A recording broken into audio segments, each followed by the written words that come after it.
Hi learners, welcome to my channel The Golden Notebook. Today we are going to write an essay on Swami Vivekananda. So let us begin with a quote by him. Arise, awake and stop not till the goal is reached. Now let us enter into the main essay. One of the greatest leaders of the spiritual awakening was Swami Vivekananda. He was born as Narendranath Datta in the year 1863 on 12th January in Calcutta. His father was Vishwanath Datta, an attorney at the Calcutta High Court, and his mother was Bhuvaneshwari Devi. A progressive and liberal man, Vishwanath Datta, and a profound and deeply religious woman, Bhuvaneshwari Devi, helped to instill the seeds of morals and spirituality in Vivekananda from an early age. He used to meditate as a child, and the monks and ascetics influenced him. He attended Metropolitan Institution for his schooling. He was an outstanding student and achieved many laurels in education. The education shaped his depth and insight as a spiritual leader and philosopher. His interest in education is demonstrated by his avid reading of a wide range of subjects, including philosophy, religion, history, social science, art, and literature, and religious scriptures like the Vedas, the Upanishads, the Bhagavad Gita, the Ramayana, the Mahabharata, and the Puranas. Narendra later studied European history, Western logic, and Western philosophy. The works of Hume, Kant, Gottlieb, Spinoza, Hegel, Schopenhauer, Comte, Stuart Mill, Charles Darwin influenced him immensely. In 1880, Narendra joined Keshav Chandra Sen's Navavidhan.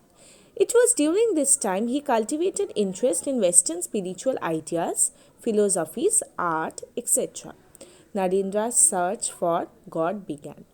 He was deeply associated with Ramakrishna Dev and found solace in him.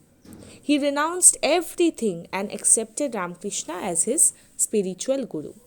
He was taught that service to men was the most effective worship of God. After Ramakrishna's death, Vivekananda set up a monastery in Varanagar where he and other disciples prayed and meditated. In 1888, he decided to lead the life of a wandering monk. He was deeply moved by the suffering and poverty of the people and resolved to uplift the nation with his efforts.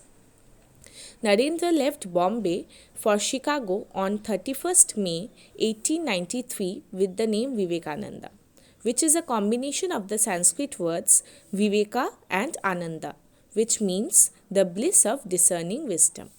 He visited Japan, China, and USA.